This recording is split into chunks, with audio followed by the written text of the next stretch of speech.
నా పేరు శివాని. నాకు అంటే నేను స్టిచ్చింగ్ చేస్తా, టైలరింగ్. నేను డిగ్రీ కంప్లీట్ చేసిన కానీ నార్మల్గా ఎంబ్రాయిడరీ మిషన్ మీద కొద్దిగా నాకు ఇంట్రెస్ట్ ఉండే స్టిచ్చింగ్ పైన. అట్లా ఎంబ్రాయిడరీ మిషన్ తీసుకుందామని ఒక 1 ఇయర్ బ్యాక్ నుంచి అనుకుంటున్నాను నేను.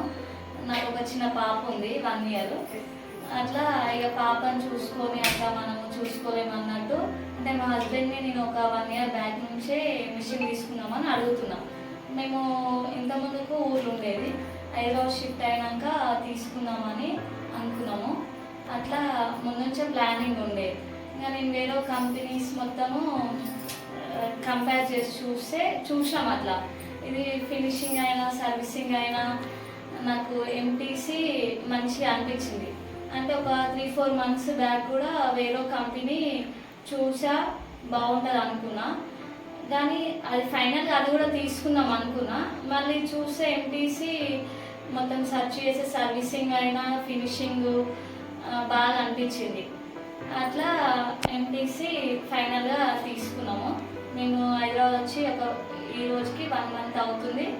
ఈ 1 మంత్లో మేము మిషన్ తీసుకున్నాము. ఇప్పుడు అనిల్ బ్రో కూడా మాకు చెప్పడము, ట్రైనింగ్ కూడా బాగా ఎక్స్ప్లెనేషన్ చేసిండు. ఇంకేమన్నా మాకు డౌట్స్ ఉన్నా అర్థమైంది, క్లారిటీగా అర్థమైంది. ఇంకేమన్నా డౌట్స్ ఉన్నా ఇంకా మళ్ళీ చెప్పడానికి వస్తాము, కంప్లీట్గా వాళ్ళ సపోర్ట్ మాకు ఉంటుందని చెప్పారు. ఇప్పుడు చూసిన ఈ ఫినిషింగ్ అయినా మిషన్ అయినా బాగా అనిపించింది. అంటే first of all husband support ఉండాలి. మా హస్బెండ్ సపోర్ట్ ఫుల్ ఉంది. అట్లా ఆయన సపోర్ట్ ఉండడం వల్లనే ఇంత దూరం వచ్చిన. సరే 1 ఇయర్ నుంచి అడిగినా అంటే ఒకటి నాకు నచ్చిన దాన్ని లాస్ట్ ఫుల్ఫిల్ చేసిండు. అట్లా మా హస్బెండ్ని కూడా అంటే ప్రతి హస్బెండ్ ఒక భార్యని ముందరుండి నడిపియాలి. మా ఆయన నడిపిస్తుండు కూడా. Thank you.